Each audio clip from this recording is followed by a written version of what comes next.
Let the world know. Oh, everything that Brian K. Morris just said was not captured live. Oh, you'll never know who he really is. He's got the nice guy face, but trust me, what we just heard was terrific. No, I'm just kidding. We're talking about promoting yourself today. It's an important one, actually. It's actually how to stay out of Facebook jail. If you don't know what Facebook jail is, some people would say you're promoting wrong. I don't know if I agree with that. We're going to talk about that more today. It's tips on how to beat the algorithms and get your promotion beyond the bots today on Kickstarter promotion. How to avoid Facebook jail. Dun, dun, dun. If I was smart, I would have had a clever Facebook like jail grid made already, and it would be bars that we could all rattle. And of course, I think of it now while I'm on air. Never ahead of the curve, Rob. Always behind it. We're going to introduce ourselves, starting with the one, the only, Brian K. Morris. Hi, everybody. I'm Brian K. Morris of Rising Tide Publications, risingtide.pub, also a page on Facebook. Also, I'm allegedly Facebook famous as I broadcast a lot on Nevermind the Furthermore every morning at 10 a.m. Eastern, because I don't know what's wrong with me, and Tuesday nights on Clever Title Pending at 8 p.m. Eastern Time, and whenever Rob needs me, I am there. Hello, everybody out there. I'm Varian Grant, co-owner of Last Call Comics, founder of Indie Vote Media LLC, started making comics way back in 2008. First book I ever published was a black and white interior action comedy called Psycho Sirens. I'm a father, a husband, a geek, a creator, a publisher, a reluctant taxpayer, and artist, shamefully not in that order, and also a former owner of a Twitter blue check mark. They took that from me. I don't have a blue check mark anymore on Twitter. And yeah, I'm happy to be here, Rob. I'm Frank. I think that's all I need to say. Wow. Hi, Frank. Yeah, I'm Frank Martin. I'm a comic writer and a creator, and I also write novels. You can find me on Twitter, Instagram, Facebook, at Frank the Writer is my handle. Also have a website that's frankthewriter.com, and I got a book on Kickstarter right now, so go check it out. And I've been told that I have to start introducing myself, which makes no real sense since we're on our page. First, I'd like to introduce Dino. He's my new sidekick. He'll be here until Jax decides to beat him up. I was lazy with setting up the background today because my back hurts, so I just let Dino come onto the show for the rest of the day. My name is Mr. Anderson.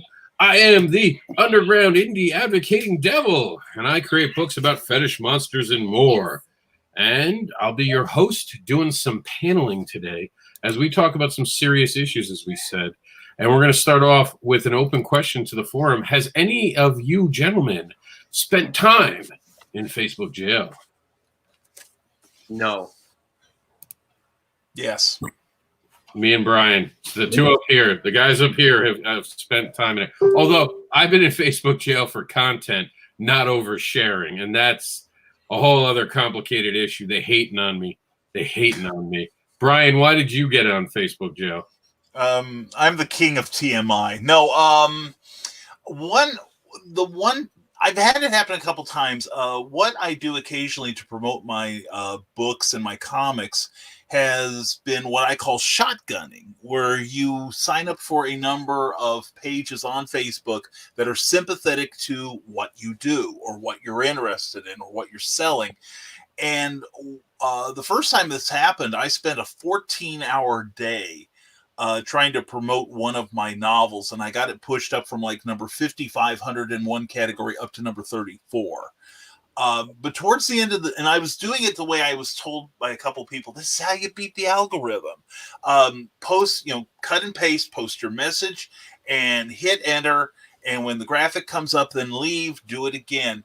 And then every 3 or 4 times you do this, then go do something else in the forum, like comment on something or like a few things, then go back and do it again 3 or 4 more times, wash, rinse, repeat. Well, after you do this for about 9 hours, you start to get tired. And I did, and I just kind of said it and went on and just bam, bam, bam, bam, bam as fast as I could. And next thing I know, I couldn't bam, bam, bam no more because they had taken this ability away from me. So, and in fact, they had taken away from me for about the next 5 days. And every time I did something like that, when I got careless, I wound up back in Facebook jail again. So now I tread the path of righteousness and am looking for other ways to promote myself. Well, let me throw out the question then. How do you properly promote yourself? What would you guys, let's just be honest, and for those watching, and I'm looking at the camera, see another complaint some people have had. I don't look at you guys enough, so I'm looking at you. So how do you all actually promote properly? Because we know that over the last 3 years, Facebook constantly changes. First, it was the pages they promoted, then it was the groups, then it was the pages again, then it was the groups. It seems they go back and forth. Facebook Live is not what it was. They don't actually promote it as much because they found out a lot of people like going live for a lot of dumb things, and they actually had some crimes taking place. So they actually had to become worried about that as a company. So it's a weird world where either you're the cow or you're the farmer selling the cow. And a lot of us don't realize that most of the time we're the cow getting sold. So how do you guys get around the evil bots and the algorithms and actually get your stuff promoted? Let's start with Frank. I try sincere and unique every time I share something.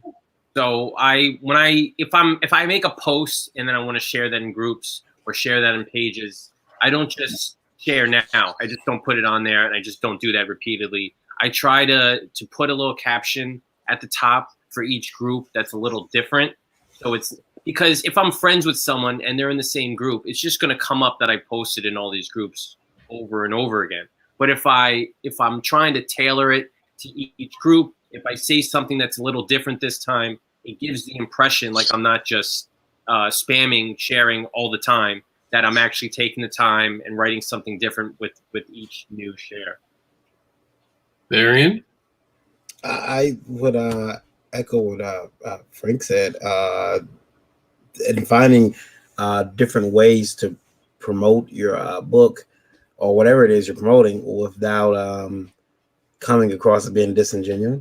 For instance, there's nothing wrong with taking your profile picture and turning it into whatever it is you're trying to produce. For the most part, you can almost find anybody who knows how to, any graphic designer who knows how to put, text inside of your profile picture, and you can comment. And on Facebook, I would tell people maybe purchase the ads, maybe boost the ads. That doesn't work for everybody, because I know some people tell me that the minute they boost their ads, their views actually fail, like their reach failed. They were getting people engaging with their ad beforehand organically. The minute they put that Facebook boost on there, they saw that cut in half, if not almost down completely. I think Randy said for his con, he ended up getting like 600-700 less views than he did, just promoting it by himself. Well, there are different ways to spend money on Facebook. Mm-hmm. There's boosting, which is just basically taking your post and just trying to pump money into it to get people to view it, which it works for. It depends on what your purpose is. There is a purpose to it, but for the most part, I find people have the most success not just boosting a current post, but creating a new ad from scratch using Facebook's ad manager, which is something completely different than boosting a post. Mm-hmm. So it's also your target audience. I think you have to sit there and fill that form out. There's a form, tag words. If you're doing the wrong thing, and I stress this, if you don't use those tag words, people will mark you as spam, and that kills your ad. Yeah. Because there is an option, I don't like seeing this. And I do it to people I don't like. No, I'm just kidding. It's kind of counterintuitive, because you want the biggest audience you can to look at it, but you actually don't. You want the smallest audience you possibly can to look at your ads. Mm-hmm. The people who will spend the money. Yeah, it's gonna limit your cost per click. It's going to be more targeted for people that actually want to see what you got. And Facebook ads, I hear all the time, they're a waste of money. I dump money in them. You never get anything out of them. You got to know what you're doing. You gotta look online. You got to take a course. You got to read a tutorial on how to do it. People's entire jobs are Facebook ads. People have are hired by companies just for Facebook ads. That's all they do. And consistency. You tried it once for 2 weeks. You didn't make $1 million. I quit. That's not what it is. You have to keep going. You have to actually have yourself a budget and be willing to stick with it for a while to see that type of return. You also got to be a scientist. You got to experiment. If you put a Facebook ad and it's not successful, it's not that, oh, I put a Facebook ad and it sucked. No, you learned what didn't work. And you can kind of see what did work, see what didn't work, and you try different things. And eventually you'll get that right formula where it just clicks and you find some success. And that's a very good point, actually. Brian, I see you itching to say something. What's up? Well, and Rob, I've been trying to be the sheep running across the minefield as far as trying to get around the algorithms and such. You guys had some excellent ideas there. I always found that Facebook ads were a great way to figure out your demographics. It's cheap demographic study. I spent like $40 in ads and wound up knowing where what my gender breakdown was for my books, and also the centers of population that were most receptive to it. So then my third campaign paid for all three and then some. Although right now I'm currently going with Amazon ads because since I'm primarily a book publisher more than a comic publisher at the moment, that's where my audience is. Even though I know I can micromanage who gets to see my ads and such. What I find frustrating is I'm always getting these ads from or these notices from Facebook. Hey, boost this post on your business page. Well, it could be something like I had a cheese sandwich. I don't care who knows what I had for lunch, but when Brian, to cut you off, you do know that that's a good indicator of what of your posts are actually doing well, right? Well, yes, I do. Okay, I do know that. Yes, but for everyone watching, since this is that show, that is actually an indicator that particular post is performing better than your other posts. And yes, sometimes it is stupid. Sometimes we put up something funny, it's ridiculous, and it gets away from us, and it actually becomes viral. I have the dumbest things become viral constantly. But I just wanted to point that out because it was a great learning moment. No, that is. You're right. You're absolutely right, Rob. But generally, since I am a business first and foremost, I mean, this is my gig. This is my 9 to 5. It's more like my 9 to 9, really. But if I'm going to spend money on Facebook or any other social platform, I want an ROI in the positive on this. So I'm not so interested in people knowing my culinary habits so much as people knowing I've got a product for sale. Now the stupid stuff, yes, it helps people to get to know you, and maybe to possibly like you. But when it comes down to trying to get some sales, I am going to put my money in that, actually. And as far as like other things Facebook does, since I do a number of live broadcasts, I've had to do all kinds of trickery just to keep my audience going. Like not putting a subject line in. I don't do that anymore because anytime I put the title of my show, Facebook would throttle me, especially right now, which I understand because everybody is getting online. So. Brian, what's throttle? Throttling. Thank you for asking that, young man. Throttling is where Facebook will actually lessen your exposure on other people's news feeds. So that, for instance, if I were to say, put in a notice that my books are available on Amazon.com. I put that Amazon.com. I could probably expect to see my post show up in about 10% of the people that would be looking at it, the people that haven't blocked me already. So, or if I do, it changes all the time is the problem. Even if I found that I have greater exposure for my shows if I don't put the title in. If I just leave that subject line blank, that's my best shot. However, I do go back later and try to change the subject line after the show is done. All right, so we're pretty much hearing, if I'm not mistaken, stop me if I'm wrong, guys, but it sounds like Facebook's a mess right now. And it sounds like you got to know how to hustle.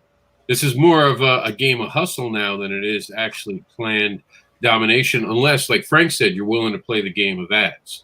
And the ads are hit or miss, and I know that from experience. I've had an ad do really well, and I've had an ad do really badly, and Targeting Audience even did badly, and that was for the Advocator. We actually spent money for the Advocator and did not take, and Frank knows what the Advocator is and how everyone else does, but it was not good for the Advocator, but it was great for Barbara Unleashed. And actually, when Facebook tried starting problems with me, I pointed out, hey guys, you had ad money for this, and they suddenly backed away from me and made up new rules for new posts going forward. How great is that when you help inspire Facebook to make new rules just to go against you? But it does seem like Lucy in the football. Every time we as creators figure out something, they pull the football up the minute we can tell anyone how to use it. So what other avenues are you guys using to do self-promotion and promoting people? We're going to start with Varian on this one, because I know Varian's got the best thing in the world to get around Facebook. Yeah, couple things. One is I think having your social media presence is great, but people really want to get to know you, the person. So having those YouTube chats where people can actually come into your room and talk to you, weekly YouTube shows. I don't have fireside chats, but I do have drawing table chats. So I'm sitting there drawing. My wife will get on the board and she'll make sure that I'm seeing all the questions. She'll tell me to look up and read when there's a question on the screen. That's always fun. But what we did for IndieVolt is IndieVolt.com is a website that I started to promote indie comics. And I kind of got hit with mission creep a bit there, because I got friends that are indie filmmakers and they were like, what about us? And the friends that are indie wrestlers were like, what about us? And so I added them to the site too, to cover those different genres and aspects of independent entertainment. From there we moved on to, I believe it was IndieVolt TV was first. We launched a streaming network where we were able to put indie movies on there, just like Netflix, but it's free. But I believe what Rob's getting to is IndieVolt Radio, which is our 24-hour, 7-day a week indie radio, where we have shows like this. We talk about comics, we talk about other things too, but it is music on there as well. It's a full functioning radio station, and it's a pain in my ass. But it's I'm sorry, I forgot. The kids were listening. I'm sorry, but it's I'm sorry, I'll try to keep my language clean. But I know mine is right here somewhere. I didn't hear his jar shake though. He has a little jar he shakes when he hears me curse. It has money in it. He's like, oh, pay up. But no, the radio has been very good for us. It's been very good to people who've been on it. In fact, I'm still in the middle of putting some new content on the station, but I can't be controlled. I can't be told what I can and can't say. We can use coarse language. We can, obviously there are some good pace measures there. Obviously, I'm not going to put, certain things on there, but, in terms of, what you want to say or how many times you want to say it. And we've allowed people to do their own radio ads for their books and put them on the station. And it's much cheaper than Facebook.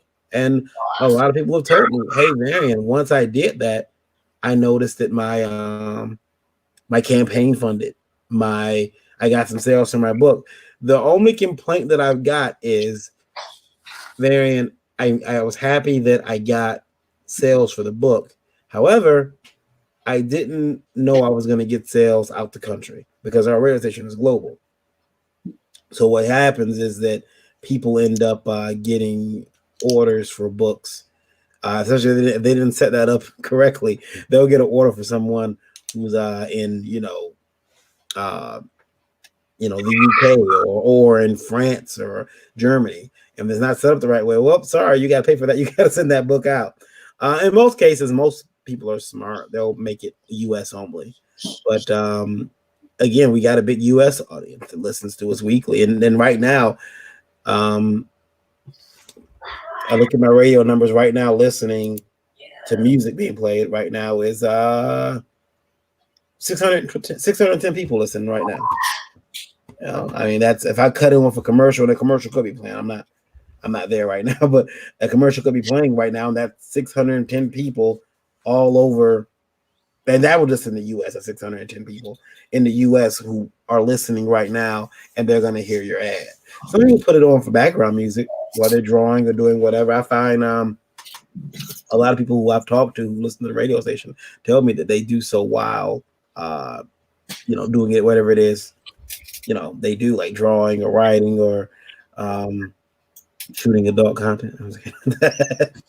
We did have one girl. It was weird. But that's pretty much it. I mean, and that's what you were talking about the radio station, right, Rob? Otherwise, I just spoke for like 3 minutes about. The only thing you didn't say was where to find the radio station. Oh yeah, you can find the radio station on Google Play. If you have, it's called Indie Vote Radio. If you have iOS, it's going to be natively on iOS pretty soon. But if you have iOS right now, you can download an app called Streema, Streema. And you can look through it. You can look through that type of Indie Vote Radio, and you'll find it. If you have, let me mute her. If you have Alexa, you can ask her to play it. And if you have, and if you go to indievote.com, we built the player in the bottom of the page, so you can actually listen live. On indievote.com, and indievote.com has another key feature. You can actually request music from indievote.com. You can look at the catalog of music we have available on request, as long as there's not a show playing at that moment. But yeah. And Frank, besides Amazon and the radio station and Facebook, where are places that you might be looking at to actually advertise? I know a few that haven't been mentioned yet. I mean, Twitter, Instagram. I've never actually ran ads on Instagram. These are kind of brand recognition things, not so much straight conversions where you're going to put something on there and hope to get something on, but hope to get somebody to get to your Kickstarter and then eventually back it. But you got to think of it like a slow drip, where eventually, if you drip in front of someone's face enough times, they're going to click on it and they're going to check you out. One of the big things I like to do is I like to do cross promotions with other creators within Kickstarter. If they put updates to their past projects or even their current projects, if audiences definitely merge a lot, and not just in comics, but other things too. If I have a fantasy book that's a comic, and there's a fantasy board game that's going on, maybe there's some audience crossover there where we can eventually try to get a couple backers from each side. That makes sense, and that is something that could be unique. Now, let's talk about some things. And Brian, you did Amazon. Was there anything else before we move on that you use? Amazon and a lot of networking. I'm fortunate to have a number of contacts who are more than happy to share my posts, and I would do the same with them as well. So that's pretty much, and that's so organic and so free that that's probably, aside from personal appearances right now, is probably my strongest way of getting my message out to people. Very, very good. One of the things I do want to talk about is, what do you see as the biggest mistakes people are making? For me, I would say it's the massive share. Everyone just shares to groups and doesn't understand the groups. I went back because at one point we were able to be added to groups. I don't know if any of you suffered from this, but you just suddenly looked at your group list and you had 1,000 groups and you didn't even ask to be part of 10. Mm-hmm. And it was ridiculous to the point where I just sent things anywhere, because I was also kind of a little pissed off that people were adding me and I didn't know what it was and I didn't have the time to look at all these groups. Mm-hmm. I did make the time though. And I actually went through 900 groups to get rid of. That's right. I cut 900 groups out of my actual list. So I knew what the 100 remaining groups were. And I knew what they were going to benefit me. And now I know how to pivot and use each group individually. I'd love to do what Frank does, the unique message. I don't have time a lot of times if I'm promoting a video, but I absolutely agree with him with your crowdfunding. With your crowdfunding, it has to be genuine. I'll go you one better. I do live videos in groups. I'll actually go to different groups and do live videos, because you don't get tagged for being in trouble if you go to a group like you do on your main page, because it sees you doing a different video. You can only do about 4 or 5 of them a day, but it's a great way to meet people. And actually, when I was doing, I think it was the Advocator, it actually boosted the amount of friends I had by 700 people just doing videos and getting to interact with people. And we saw the Advocator. That's when the Advocator suddenly jumped, and everyone's like, how did you do that so quickly? I became genuine. And when I'm redoing Cat Dad and Supermom this week, and we're going to launch it hopefully Monday, you're going to see a more genuine video. No more bells and whistles. I'm going to tell people who I am, and they're either going to accept me for who I am or they're not.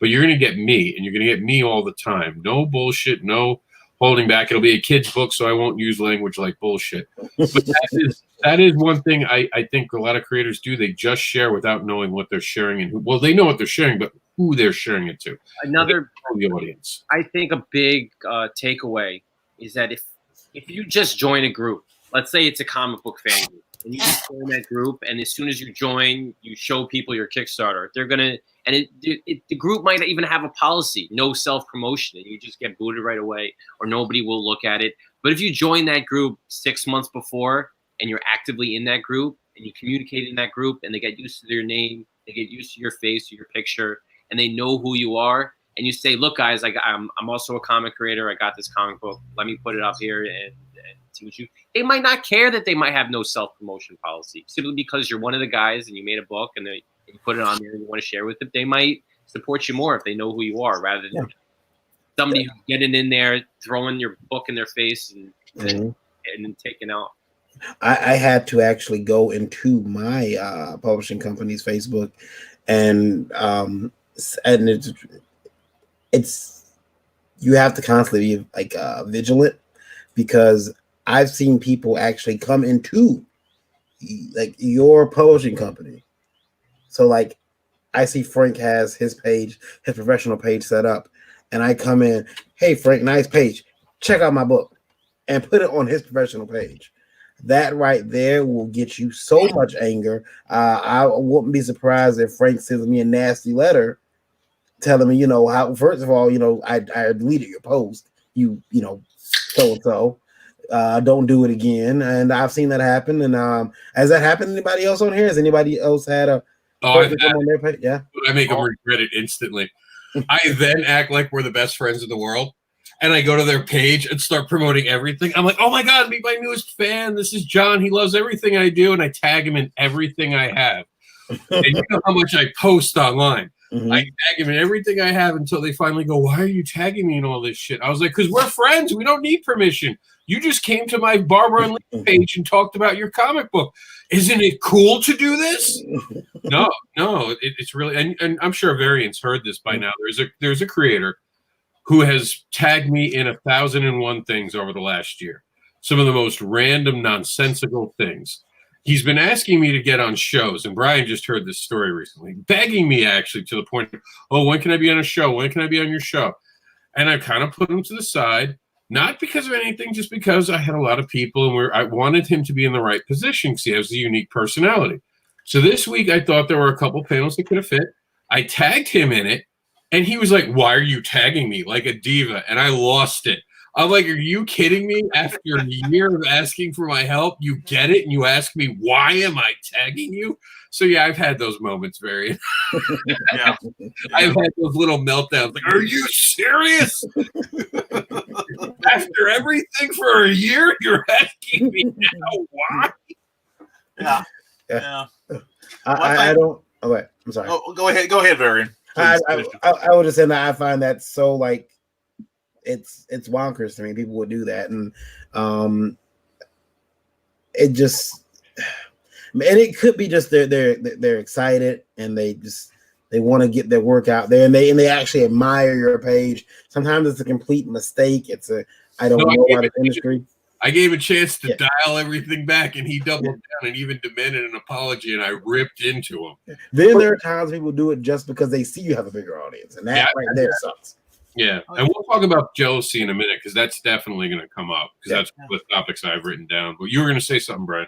Yeah, I was going to say that I'm kind of infamous for being a little bit over the top. I know that's hard to believe, but because I'm so subtle in everything I do. But I'm just kind of like every now and then I'll sneak something in, or I'll just be like I'll be on a podcast and I'll say, yeah, that reminds me of my book, The Original Skyman, Battles of Master Steam, available now on Amazon and Smashwords, and or I'll slip the address in or something, and everybody just figures it's Brian. But that's part of getting to know a person and to know a creator. That I keep telling people I keep selling books partially on the idea that somehow I amuse people. So, and I'll take it. Mhm. Anything more on this, guys? Did you get your answer, Varian, for that? I did. I think Frick is going to say something though. One of my pet peeves is when people who I don't really have a great relationship with, maybe I spoke to them once or twice, reach out to me, or I never spoke to them at all, reach out to you through a personal message or a direct message and ask you to back their book. It's a little bit of a pet peeve. I don't really know you. That's not the best. I mean, I might like your book. I might dig your book. That's not the way to get money out of my wallet. That's just not the way to do it. If you ask me, look, would you mind sharing this? Sure, no problem. And in that process, I might look at it and I might back it. But to ask specifically for money, it's a little bit of door-to-door solicitations, and I don't think that's the best way to go about it. It's a certain level of business tact that people have to have. See, I don't mind that, Frank. I'm not disagreeing with you, though. I get where you're coming from, because in reverse, I don't mind the new person pitching to me. I mind the friends who have been friends with me for years, who have had conversations with me, who have ignored every Kickstarter I do, don't care. You don't have to back my books, right? Our friendship doesn't matter about that. But then when your Kickstarter comes up, you come up to me and go, hey, Rob, just $1 would really matter. Yeah, I felt that like 6 times when all my Kickstarters were around, and you didn't donate $1, and now you want my dollar, and they really don't want my dollar. They want all the people when I back this project that follows them into there. And, I do get what you're saying. It feels like people are trading on it. I did try that for a while because that was the new suggestion, and that was when I stopped listening to suggestions. I'm like Frank now. I only ask to share. Please share this. The ask is really what matters. What you're asking, and you have to know what level you're at. You can't reach out to somebody who is kind enough who works at Marvel, who's kind enough to accept your friend request, who has 20,000 Twitter followers, and asking them to post about your book if you don't have that kind of relationship with them. You just gotta know. You gotta instinctually know who you're asking, what those relationships are, and how they're going to react. Mm-hmm. And I'll tell you the one thing that annoys me the most among creators of anything, whether it's comics, novels, books, or what, the ones who refuse to promote. And then they complain to me, well, why aren't my books selling? Why isn't anyone contributing to my Kickstarter campaign? I had to give a course correction as one of my friends yesterday. His entire post was the address of his Kickstarter campaign. And he doesn't have the following that most people do because he's a terrible promoter.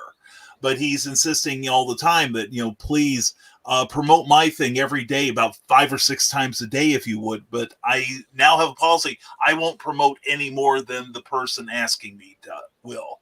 But I always get people who are like, well, I'm too busy creating to advertise. Well, I don't have any money to pay someone to do it for me. And I think the work should speak for itself. The problem is there is so much, back 20 years ago in computers, we used to talk about signal versus noise. And there is so much noise now with everybody wanting you to buy their book, to get their food supplement, whatever. And you've got to have a signal that has to pierce through that, which means you've got to show your enthusiasm. Like Frank said, you've got to have something, unique to say and a unique way to say it. But not advertising at all is nuts. And if you're not going to advertise, then maybe 100 years after you die, somebody will discover you and you'll be a cult figure. That's nice. As a traditional novelist too that submits to a lot of publishers, you'll see right on their submission form, they'll ask, what's your Facebook page address? What's your Twitter handle? What's your website? Because they want to know straight up front what kind of person you are. They don't think they're not going to look you up, see how many followers you are, see how much you post. Yeah, they're going to reject you if you don't have enough followers, but they want to see how engaged you are in the actual pushing your work. I've got people have picked me up just because I promote so much. So I'm sorry, Varian. Go ahead, please. No. What Frank was saying, we had a gentleman write into our show maybe a year ago now. It said that his publisher, had asked for passwords to social media accounts. They wanted the passwords because they wanted to, one, be able to go in and remove anything that was going to be offensive, and they wanted to be able to go advertise if they needed to. And I thought that was weird. Now, if I'm not mistaken, and I don't think I am, in certain states that's now illegal for actual businesses to ask you that, because it comes from the business sector where you would get a job as a manager at Walmart, and they would want that. And they'd go in and check to see what you were saying in your account. And it was like a deal breaker. Either you give it up or you don't get this promotion. Yeah. And I remember that was going around, and I remember the lawsuits that came with it because it became an effect on our freedoms. So, yeah, it's scary, the world we live in now.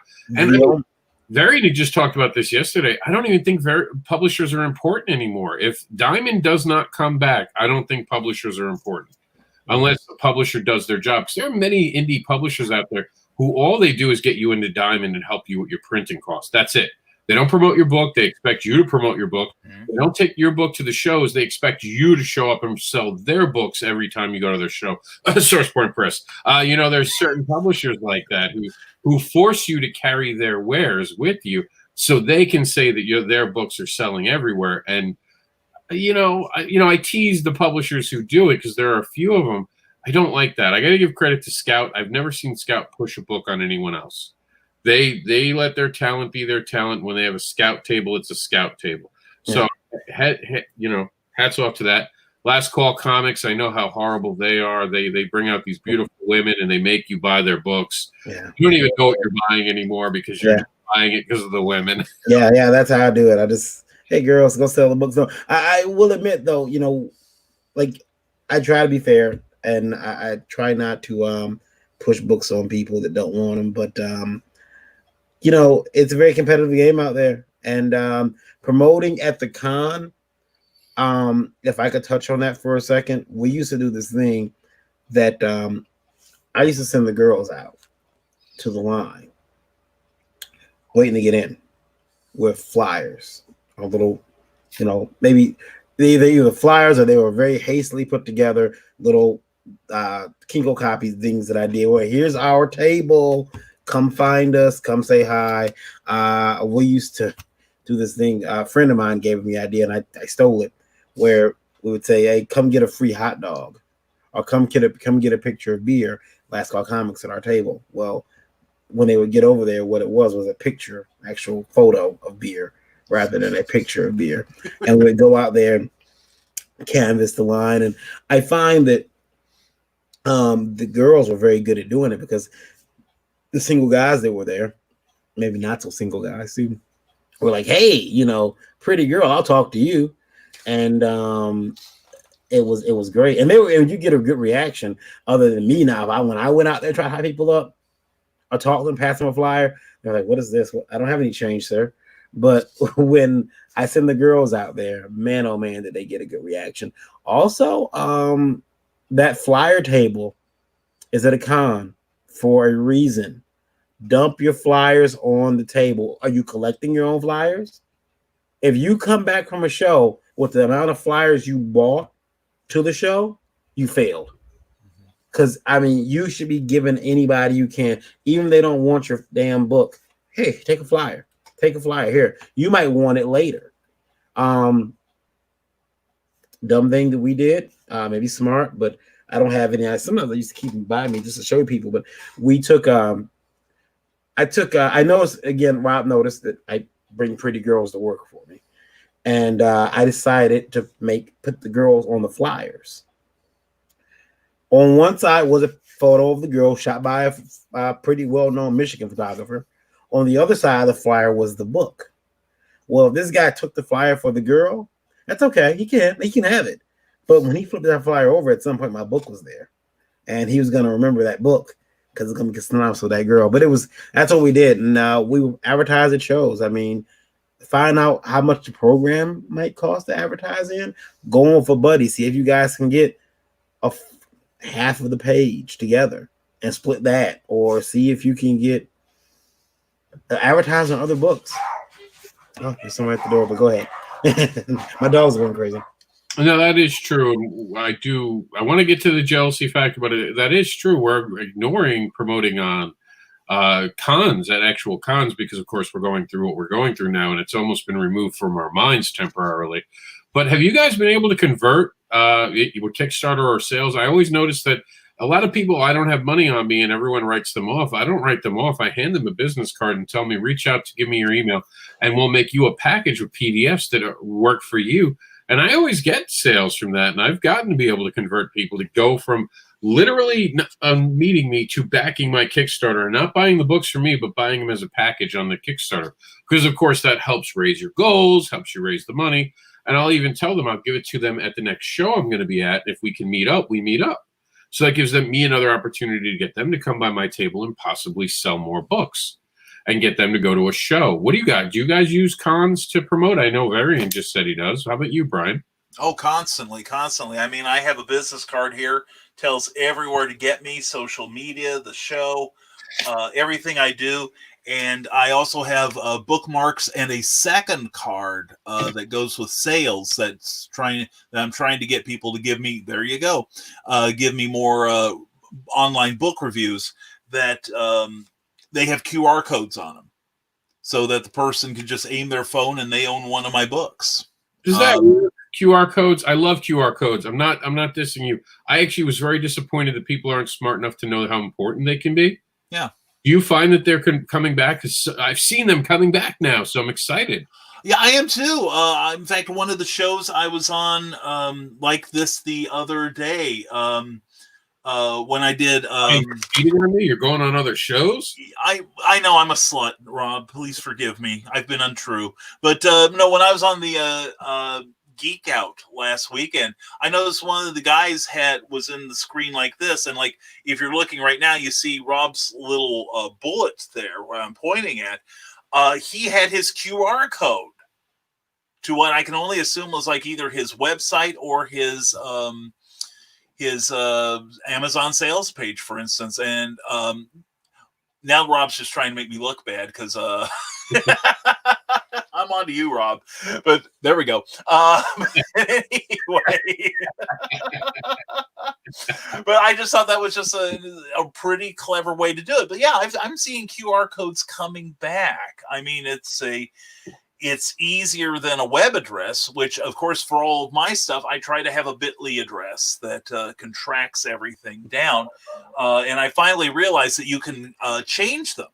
Wait a minute. Why do you have an England address? Why do you have a bit.ly address? What's a bit.ly address? I will go anywhere for sales. What? Dude, I've sold in 4 other countries other than Canada and America. So I must be doing something right.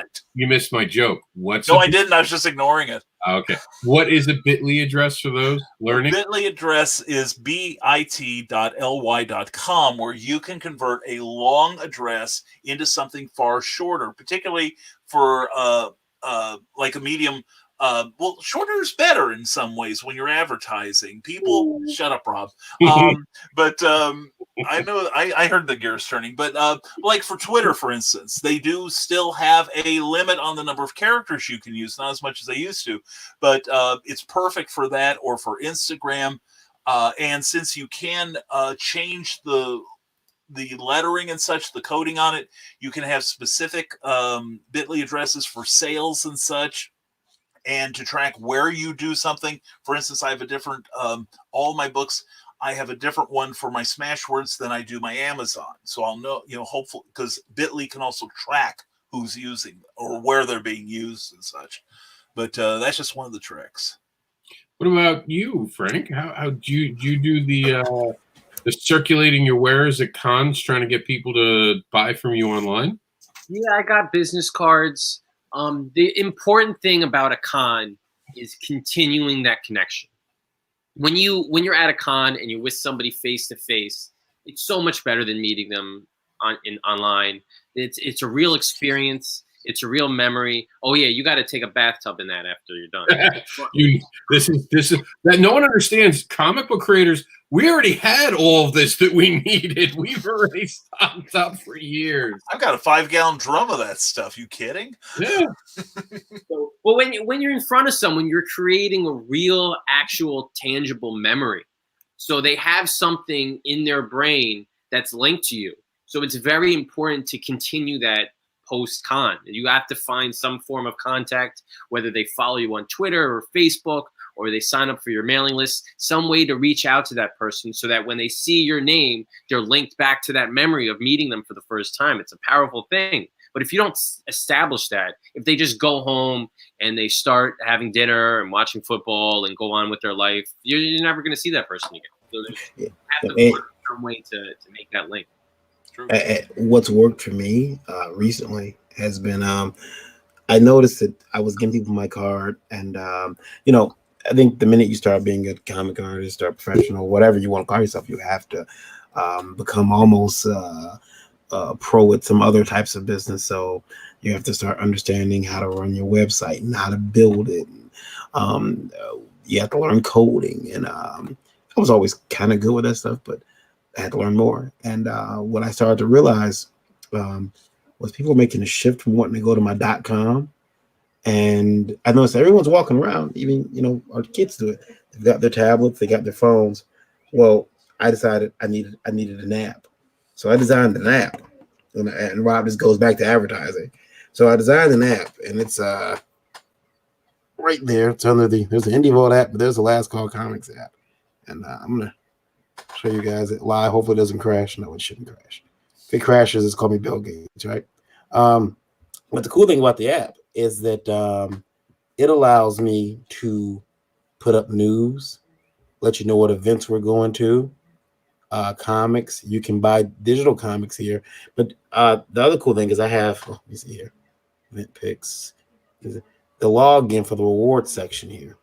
I developed a part of the site where you can go in, create an account, and in the back of the book starting this year, I'm still going to print the books and sell them. You can scan a code and you'll get points.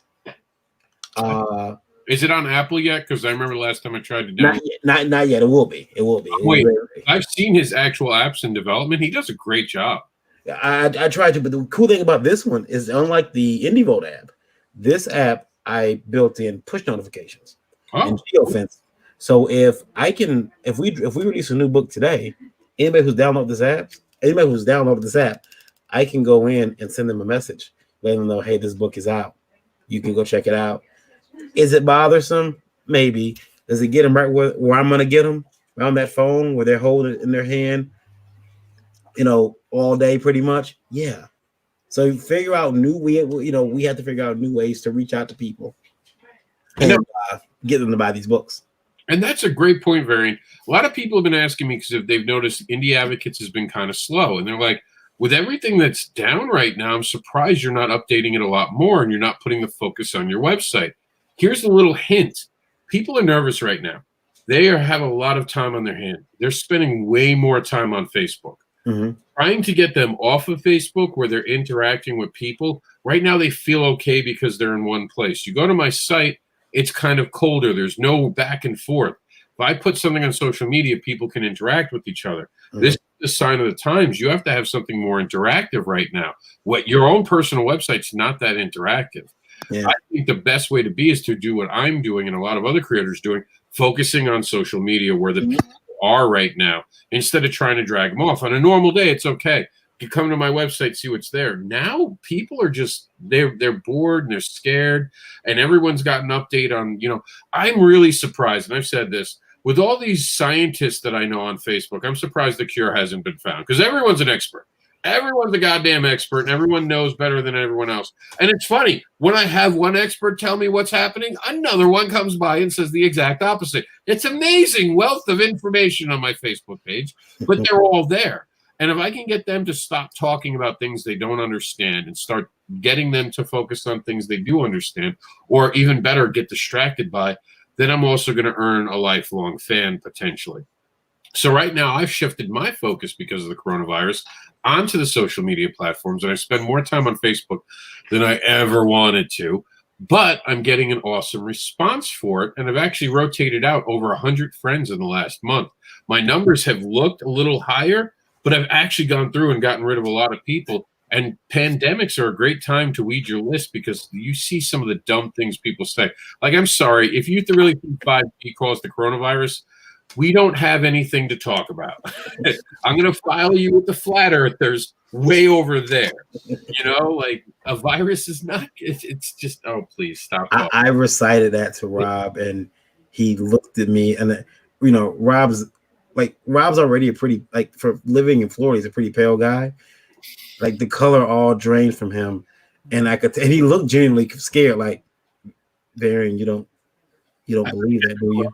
I him over, and not to say that, look, I do understand 5G and I do understand the concerns. I don't want to belittle that. I know people are actually legitimately scared because 5G could potentially have some stuff, and people do feel we're not being told the truth. And in America, that happens every day.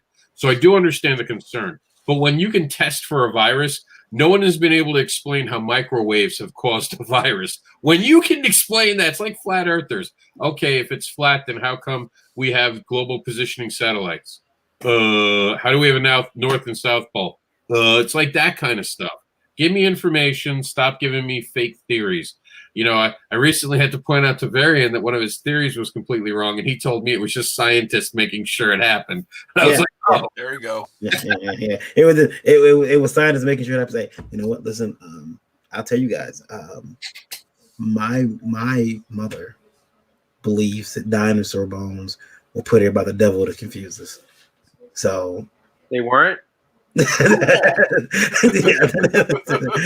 I was like, okay, conversation's over, Mom. And we're going to the home, Mom. Yeah. It's crazy. You know, the little side here, everyone, I'm going to tell you, because we try on my shows to give scientific information about the C-19. You know, we try to keep up on, and everybody knows 5G towers do not cause coronavirus. They are simply for the government mind control program, a holdover from the MK Ultra from back in the 50s through the 70s. I hope I've cleared that up for everyone. This has been a public service announcement from Rising Tide Publications. And that's why they call them boomers. No, I'm just kidding.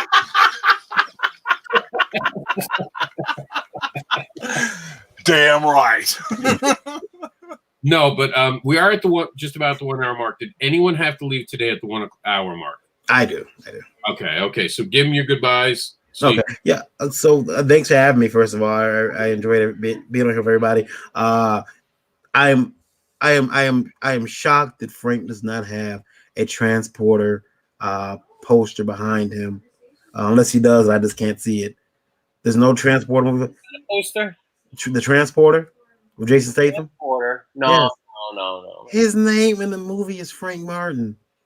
I try to distance myself from my past life. You know. Okay, all right, I get it. Yeah, we didn't know that movie was about him, but I'm Varian Grant, Last Call Comics, Indie Vault, indievolt.com, as well as a bunch of other stuff.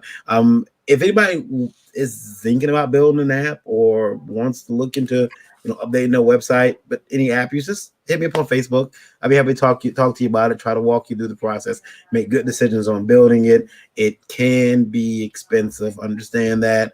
But again, I'm in my customers' pockets, like figuratively and literally, but I'm in their pockets. I'm constantly letting them know, hey, here's what we're doing. And I'm not abusing it. I'm not just sending them, the same thing over and over again every day. But anyway, that's where you guys can find me. Kid_V on Twitter, Varian Grant on Facebook, Indie Vault. Feel free to, yell at me at any point. And send all hate mail. Care of Indie Vault Radio. All right. Thanks for having me, Rob. I appreciate it. Thanks for coming on. I'll catch you later. And if you need anything to know about Varian, just reach out to him. He's a great guy. He'll give you all the information you need. Too much information sometimes. All right, guys. Varian exits. We're going to talk about the jealousy factor. One of the things I think a lot of people do is they try to tear people down to get ahead. And this is an alarming trend that's returning. And have you guys experienced it? Have you seen anyone trying to tear you down to somehow gain footing in the world, or have you witnessed it? And how do you respond to watching something like that? I haven't experienced it personally. I mean, obviously, I see it. It's all over Facebook. I don't know how you cannot see it. It's all over Twitter. And then when it involves some of the bigger names in the industry, media outlets actually pick it up and they publish this stuff as legitimate stories, like it's news that we really need to know. I mean, it's tough. At the same token, you want to stand up for what's right. You want to stick up for people that are getting a raw deal. But you don't. You can't stick your neck completely out there without risk having it getting chopped off yourself and jumping and being pulled into it. So it has to be a balancing act between doing what's morally and ethically right and not standing by and just being a bystander that doesn't that lets people be assholes. At the same token, without becoming one yourself. Now, before Brian speaks on this, I want to give him a lot of credit. He has a lot of strong personalities that show up in one place, and I rarely see an occasion where it's an issue, where people have stepped on toes. And that, in this day and age, is an accomplishment well within itself. How have you cultivated such a bringing of minds where no one is actually attacking someone else? I make it so the only person that goes on the offensive in any situation is me. I let them know I'm Judge Dredd, and I have had to, on my shows, get a little forceful with some people who are transgressing the laws of etiquette, shall we call them. So, yeah, for the most part, my people are very well behaved, I'm pleased to say, far better than I am. But I make it very clear that I make the rules because it is my space. And if you are not of a like mind, you are invited to go elsewhere. And that's fine. We will be the better for it. But as far as professional jealousy goes, I do get it. It happens on all levels. Even as I've risen such as I am, still you get people that see what you do. They see... I always liken it to Michael Jordan. You see him when he played for the Chicago Bulls, you'd see him literally fly across the arena to make a basket, but nobody ever sees the 10,000 free throws he had to do to become Michael Jordan. And a lot of people just don't get that. And they think that somehow emulating me is the shortcut. I even had one person said, well, I'm going to start a show just like yours.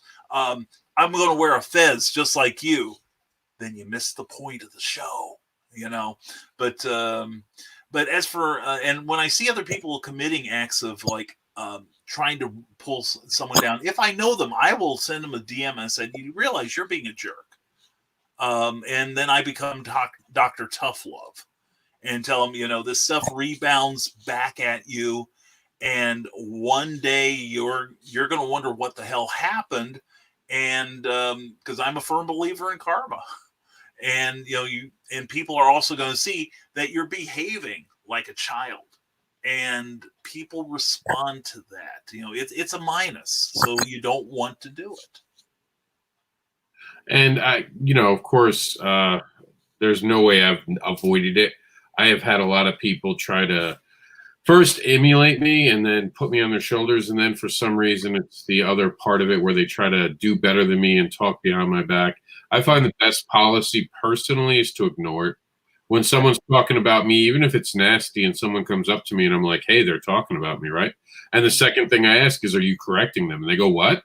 I was like, well, they're talking all this stuff about me. Are you correcting it, or are you just sitting there and listening to it? Right. And it's always funny because people are like, I wanted to tell you. So you didn't correct it. Okay. You believe that, you should go back and correct him. Yes. Nip it in the butt. I don't take it serious anymore. I've had such ugly things said about me at this point in my life that even with comic books, I no longer care. I mean, I'm at the point where I want to just support people like Frank and you and all the amazing creators. I don't let you want to talk. There's this famous line from the book I read about Lincoln, or listened to. And one of the generals in Lincoln's command had been asked about a subordinate of his, and he said, "Oh, he's a great guy. He's top notch, very strong minded person, very good at tactician. He's someone that I appreciate having on our side." And this is during Civil War, and he's like, he's definitely someone that we need in our ranks. And then the guy turned around and said, well, because the president had asked at this point about this guy, so someone who was there asked the guy, well, wait a minute. He hates you. He talks crap about you. This guy does everything to undermine you. So the general looks over at him and goes, but the president wasn't asking me about what he thought about me. He was only asking what I thought about him. And that was a very powerful message that I took with myself, that you have to spend more time kind of kneeling down to hit people than standing above them and just doing your own thing. And that's why I don't call people out unless it's because they're hurting other people. If you take shots at me, go ahead. I've had people like say just awful things on a video, and people are like, why didn't you go respond? I'm like, first, they blocked me, so they're obviously already intimidated by me. And second, they're doing it behind my back to try to look big and bad. Give them a few months, check where their career is in a few months, because I guarantee you that video hurt their career themselves. And I don't know if Sam's still watching, but that's a good segue. Sam had said something that's become very controversial online. I'll let Varian and Sam do the housekeeping on that because they're going to have an interview. But when we step in it, I think far too many people aren't willing to hear, and this is an important message to hear, people are less receptive to an apology as opposed to sharing what you did wrong. And that is something that you have to remember. You have a bad day, people remember that bad day longer and harder than they're going to remember how much you apologize. So try not to make that mistake. When you're in a bad mood and you're trying to take someone else out to get their position, and this isn't football, there's no such thing, you're not getting anyone's position. You're only going to hurt yourself. Don't talk negatively about people. As a matter of fact, there are people who I'm very concerned for, like Marcel, who's still missing. I have not been able to find him to do an interview with him and address the issues that he has. I'm very worried about my friend Marcel. If you know his whereabouts, please let me know. But no, kidding around aside, you got to kind of take the hate with a grain of salt and have fun with it. Obviously, I make jokes of things. You can't take all that negativity too seriously. It's only going to hurt your brand. And I'm not saying if you see them in private at a con, like I'll tell you, there's some business that happens, and you guys know this. Before a show opens, two creators don't like each other, see each other on a floor. There is a conversation that has happened, and I've been around it and been part of those. So it's not that you're not going to get called out. It's people will wait to find you in a private setting to have that conversation and have it appropriately at the right time. So the next topic we have about self-promotion, and this one I think is very important to crowdfunding itself, is understanding not to become stale. And we've kind of danced around this. We've talked about it. Frank has done a great job talking about it. But I think a lot of people launch their Kickstarter, and for 30 days, they never change their Kickstarter. They don't change their main picture. The only thing I see them do is brag about how much money they made, which I think is horrible. I think that's the wrong message.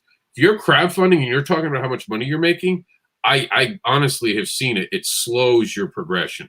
The more you talk about how quickly you hit your goal, the less people think you need help. The less people want to help you. Well, they're doing fine. Why the hell would they need my help?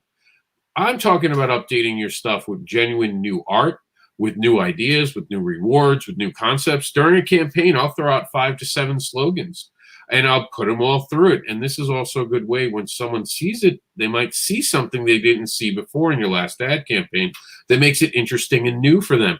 You might not have gotten them on campaign 1, but campaign 7 preview picture might be like, oh, wow, what's this? I've never seen it, because you've excited and found how to reach them. What do you guys think?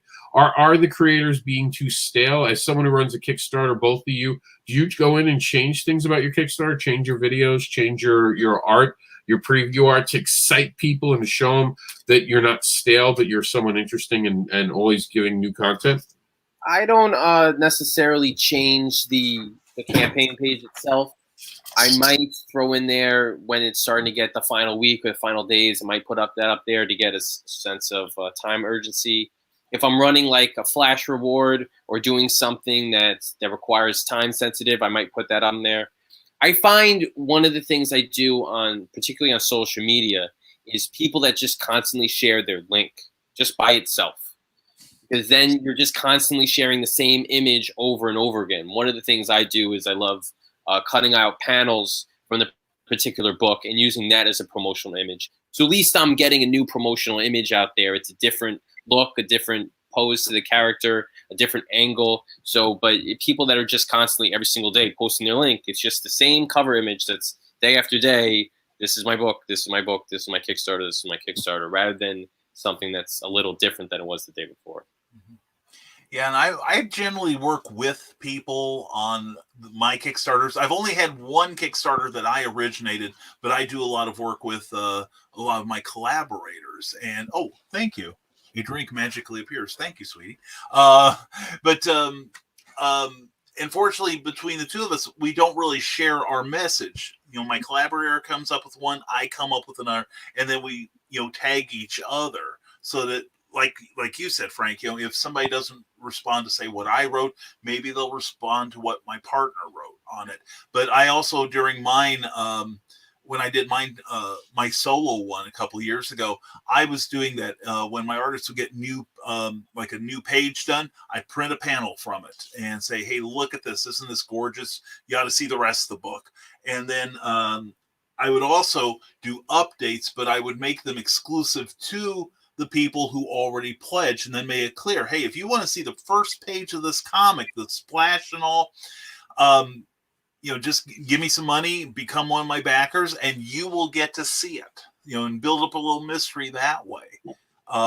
Never occurred to me at the time to change out my video, mostly because video production at the time for me was such a pain in the backside. Now I could probably do it and would do it eagerly. So, I did a good point. Technology has advanced with us being able to stream thanks to Facebook Live. I mean, just doing this right now is so easy, being able to switch things around, having us in different views and stuff. There's just cool features of StreamYard. So even OBS has some great stuff, and I'll still go back to OBS to make my Kickstarter videos. Just for live streaming, I find this is better, but for Kickstarter videos, I actually like OBS because you can position things in a much different fashion. But what about you, Frank? What was the question as far as videos? Yeah, videos. Do you ever update your video now? Do you? I don't update the video. For me, video is probably one of the weaker parts of my my Kickstarter campaigning. I'm happy with the video, but for the most part, the Kickstarter, the data on it shows that not necessarily how good people aren't going to back it because you have a badass video, but having a video in and of itself is what shows people that you're a little more know what you're doing, as opposed to a campaign that has no video at all. Point. All right, so we've actually made it to our last topic for today that I wanted to cover, and because this is a little more advanced, it just has to do with, of course, advertising. We've touched on Facebook ads and all that stuff. The power of your reputation. And I think people undermine this. Who you are, not necessarily what you believe in. And I think there are a lot of people who make this too political personally. And that's just my own opinion. I think that you talking about politics isn't personal. You're talking about something else. I think with crowdfunding, you have to be more personable. If you're not going to share everything about your life, you have to be someone that people like. You have to have a supportive personality that people are willing to share things. A lot of people have always wondered, how come I can get the Advocator to fund in the last week? And that's because I call in my friends in my local community to help me, and they rise up to the occasion and share it on their platform. I personally hate 30-day campaigns. I might be shooting for more 2-week campaigns in the future, because the middle of the campaigns are always crap. But the outsides, the 2 weeks, always work really well. So I might be trying 2 to 3 week campaigns from now on. But the question isn't the duration. That's for a Kickstarter later panel. The question itself is for you guys, basically, how important is reputation when it comes to crowdfunding? Because that is very much a way to beat the algorithms. Getting people to share your stuff beats algorithms. It gets around the bots. It excites people. But you don't get that without the right reputation. Am I wrong? I would say the majority of Kickstarters I back are not solely because I like whatever is being kickstarted, but I want to support the creator that's creating it. I mean, a lot of times, if you run into circles with someone, you're going to like the stuff that they make anyway. But for the most part, it's because I like the person and they make good books and I want to support their books. And that's why I'm doing it. If you're a jerk and you don't have a great reputation, I don't care how great your book is. If you're trying to run a Kickstarter for it, you're not going to be on my good side. I'm not going to be less inclined to look at it and give it a serious look. Yeah, I totally agree with that, and I am sometimes stunned that my message gets out as far as it does, because I have a group of people who I adore completely, and when I post stuff, they will post it as well. People will share my message. That's very important to me. So that drives home the fact that even though I'm a bit over the top, I'm a bit flamboyant, a bit Carney Barker when I'm in person at sales, people still see that at the end of it, I'm honest. That I'm not trying to put on any airs. I'm not trying to make myself sound bigger than I am. I'm not trying to make people think I'm the next Stanley or Stephen King.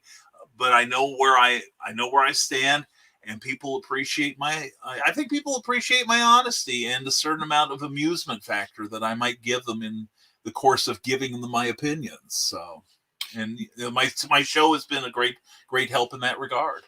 Okay, so apparently something is wrong today again, and we've seen this, and again, I don't blame Facebook. I understand Facebook's going through a lot, but we're getting disconnected from our comments. If you guys have noticed, I really haven't read any comments today, Yeah. and I thought it was just quiet. Turns out we're just not getting them. We're not getting them piped in, so I'm going to read some comments to you guys, and we'll touch on the ones that you guys want to touch on, or if we're just okay with the comment itself, we'll do that. So here we go. A lot of comments. Sam Johnson said, "Hey, I'm here. If anyone has questions about my Facebook post at this point, I will disclose it because I know someone in the future asked about this. Here's what went down. Sam said, if you're a Trump supporter, don't be on my friend's book, be on my Facebook friends list. He said, unfriend me now. I'll be honest. This is not something I approve of doing at all, because you're ostracizing yourself from part of the market. So Varian and him are going to sit down and do an interview. But there's been chatter in the actual chat today because Sam has wanted to restate his position. Yesterday at one point, he put out a post, if you support Trump. No, it wasn't. If you're a Trump supporter and you want a refund for my Kickstarter, I will give you a refund. So this snowballed into something. And at the time, I was actually just resting. My back's not been great. I've been very clear about that, and sometimes I've been taking time for myself to let my back heal. Even sitting here right now, I'm in a lot of pain. So I was ignoring Facebook, and this all went down last night, and I didn't catch any of it till 11 o'clock at night. So I didn't have time to really look into it because I got to put my son to sleep, and being a parent comes first. So this morning I reached out to Sam, and Sam explained it to me. Sam said that he's not against Trump as a president, according to him. These are his own words, and if I'm wrong and he's still watching, he can correct me. He said he's against the fact of Trump doing, I believe he said, being a sexual predator or sexually abusive. I'm not exactly sure exactly the wording, but he said his problem with Trump was about that and how he had treated women, and not political. But of course, people turned it into left versus right and all that. So, and I did tell Sam, I think that anytime you say that, you open up a door to make people do that. And for full transparency, Sam's not even American. He's in Britain. So this, of course, sent some people off to try to say things about Sam, about him sticking his nose where it doesn't belong. It got ugly. I actually had to remove comments from my thread, and I actually had to ask a friend to shut down a whole thread he was doing because it was becoming very nasty and ugly, and I didn't think it was appropriate because it was starting to bring out the worst in people. And my friend took my advice and took down the thread. I just wanted you guys to know, even my panelists, because we haven't talked to them about this yet, that is what's going on. And the reason we bring it up is because Andrea did say, can we just discuss Sam Johnson's post? So I will leave it for you guys to do that. Sam did say, FYI, my new post clarifies and seems to have course corrected things. But in that same post, people did point out to him, he's declaring if you're a Trump supporter to unfriend me. But when it comes to Biden, he hasn't said anything. And he's opened a door. And there's no way to unopen that door. Because now, no matter what he does, he's going to be wrong. And I'm not saying he's wrong. He's a friend, and I understand his point of view. He doesn't want he doesn't want people who support a sexual predator on his friends list. I understand that. But you can't call it your personal page if you're also promoting a Kickstarter, guys. It's just not right. You can't do both. You can't call it a personal page if you're using it for business practices. There it is. I'm going to leave the guys to comment if they want to. If you don't, I fully understand it. I didn't even want to bring it up. It was in my messages. I have to read my messages. So unfortunately, it got brought up because people are talking about it. Did you guys want to say anything about this or no? I think we've had conversations like this very recently on other shows. And my thing is, as any sort of public person, once you create something you are and you try to sell it online, the fewer of your more controversial opinions should be kept to yourself, in my opinion, unless you're willing to either market to that demographic that you're perceived to support fully, or you're, I don't know. I know I keep a lot of my opinions to myself in this regard, and I have some very strong ones politically and religiously that if they aren't anybody's business, I certainly don't share them because I don't want it to hurt my business. It's a tough thing. You don't want to be silenced. You want to speak out when you see something that's wrong. You wanna call people on their BS, but at the same time, you don't want to say no to their money. Dollars are dollars. You need that stuff coming in. In my day job, I go to people's houses and they start ranting on stuff that I completely disagree with. And you know what? I'll say that I agree with them because I want to get their job. So I have no shame in doing that. But for the most part, I'm not going to disenfranchise anybody because they have different views than me. But I have unfollowed people. I mean, you can do that. You don't need to make a post about it. You don't need to. I think that's just inflating more drama. But you can. I have unfollowed people simply because it gets to the point where they're just posting so much stuff that I just can't deal with it anymore. And a lot of times too is I want to unfollow or unfriend people so badly because they post ridiculous things. But there's this small part of me that really enjoys it, that likes it, that's seeing the stupid things that they post all the time. So, but no, I try to keep, for the most part, I try to keep my more controversial opinions to myself to not alienate people that might give me their money, pretty much.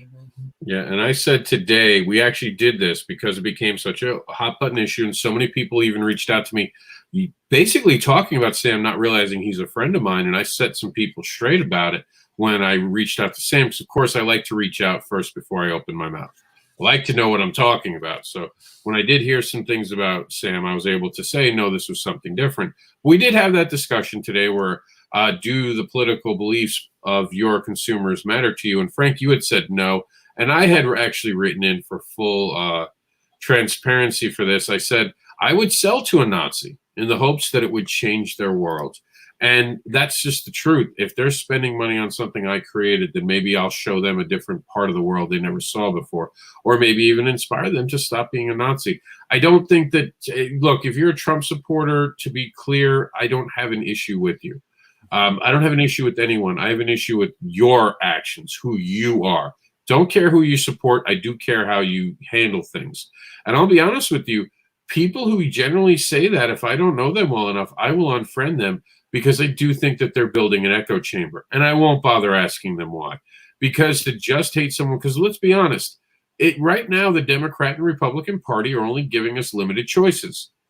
You only have these two. Last election, we had two choices, right? We had Hillary or we had Trump. This year, Biden or Trump.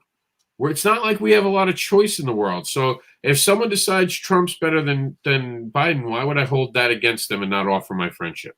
Doesn't mean I won't disagree with them in private, because I don't talk about politics in public. I think it's rude, because it could make certain people feel uncomfortable. And then they're going to try to attack other people on it. And I just don't think it's proper for us to talk about it because I'm not a fucking politician. I'm not running for any fucking office. I can be who I want to be. For those for the record who want to try to label me, don't bother. I'm a moderate or an independent.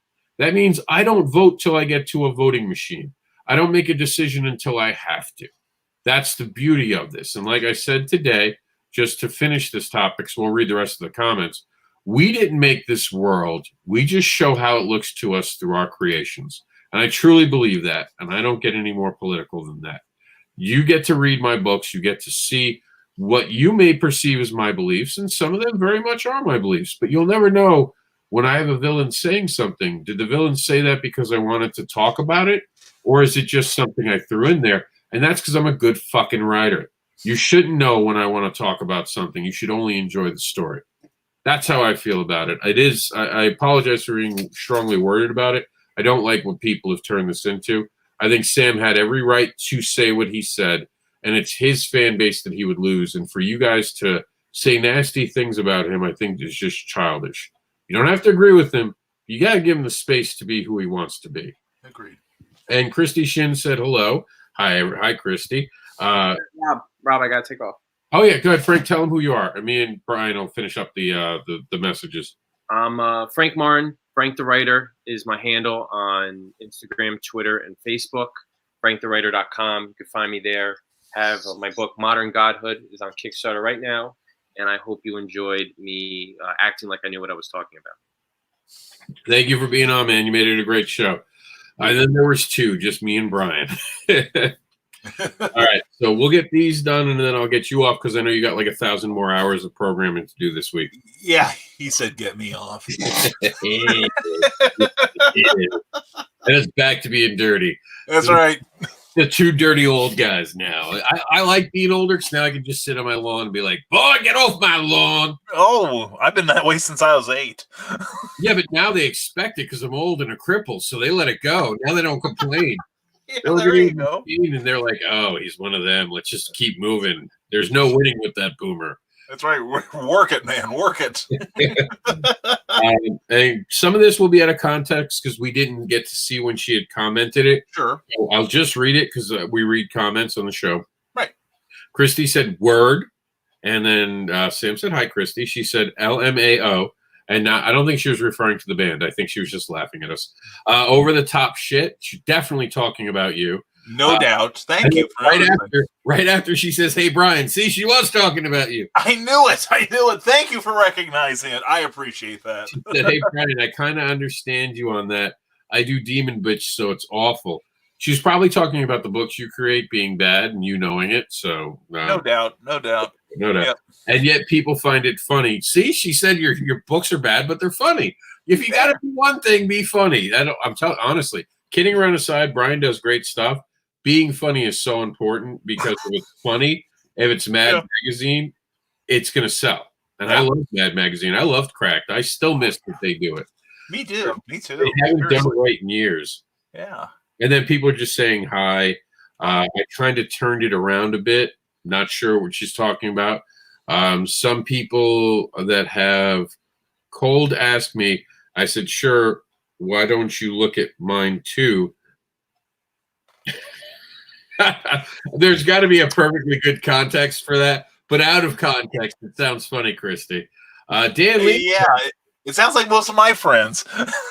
You show me yours and I'll show you mine. And let me tell you, I've had some good times with that game. Dan Lee said, at what point is a creator not considered indie?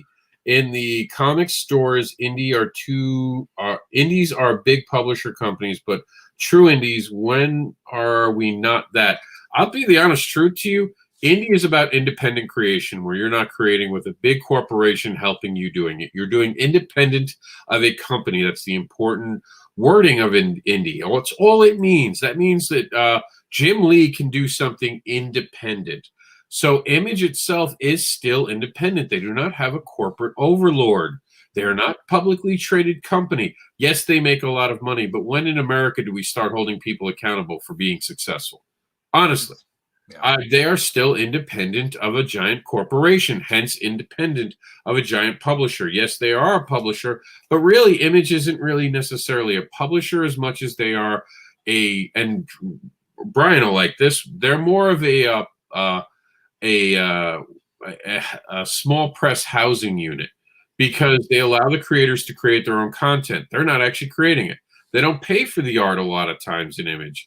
And they're just putting it out through their publishing channels and they are printing the book. So there is a difference there with Image. Now, some of the other ones you could argue when they're getting Hollywood money, I do think when you start getting Hollywood money infused into your thing, you kind of skipped off of being indie. You're not small press. You're kind of in between. We'd even talked about naming it before this whole C19. Remember we were debating it, Brian? Because it is true. And small press came up.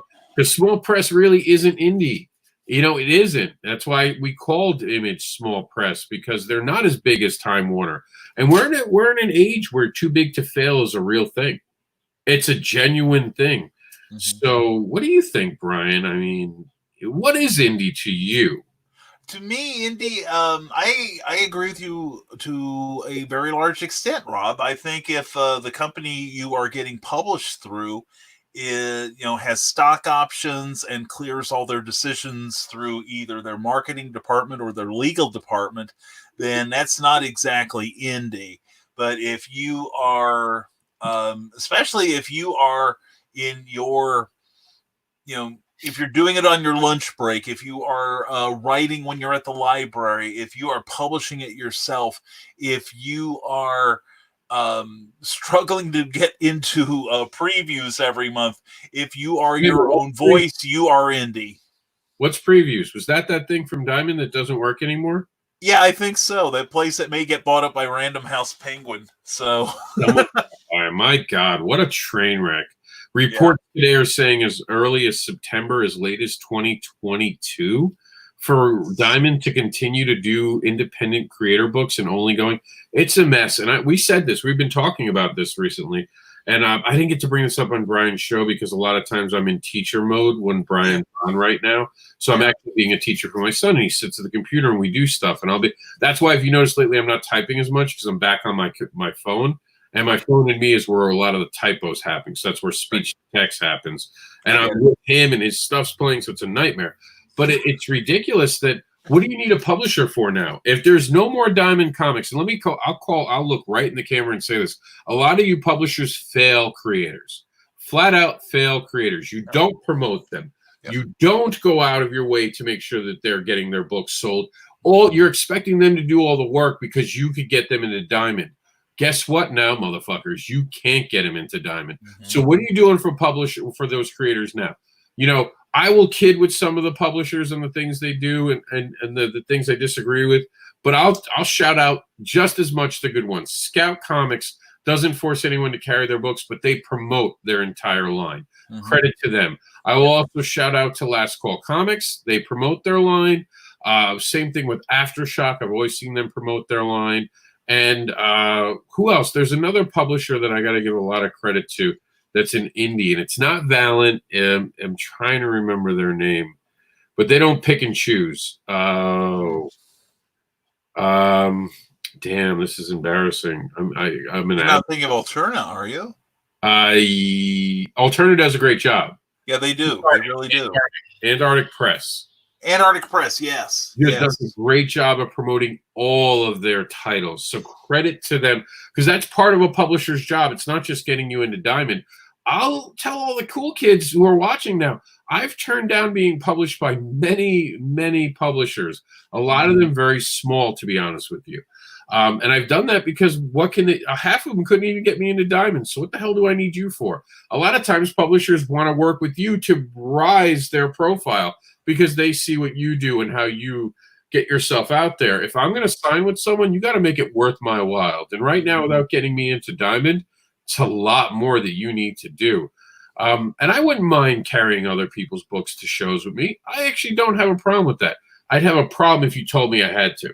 The minute you put the wording I had to, because I want to pick and choose the books that show up at my table so they fit and cultivate with what I'm selling. So I don't mind if I signed up with Caliber. Caliber does a great job of promoting creators too, and they allow creators to take books with them, but they don't force them to, nor do they force anyone to sell a certain quota, as other ones I've been told do. So, yeah, I mean, you can DM me those names sometime. Yeah, that's Well, it's like I'm going into a venture where I'm going to be publishing an anthology, and I'm small potatoes, so I can't afford to buy like a multi-million-dollar ad campaign. I can't even give these guys and gals the advance I think they deserve.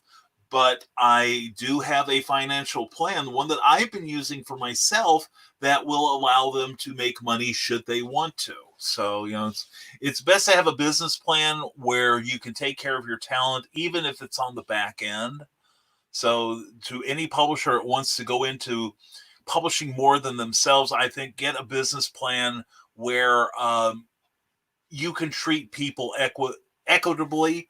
And by the same token, I do encourage them to do their own promotion. Even if you go to like a major book publisher, one of the big five, they still won't promote a newbie that they pick up. They're only going to promote the people they know will sell. That's why DC is always going to push a Scott Snyder book or a Tom King book, whereas somebody like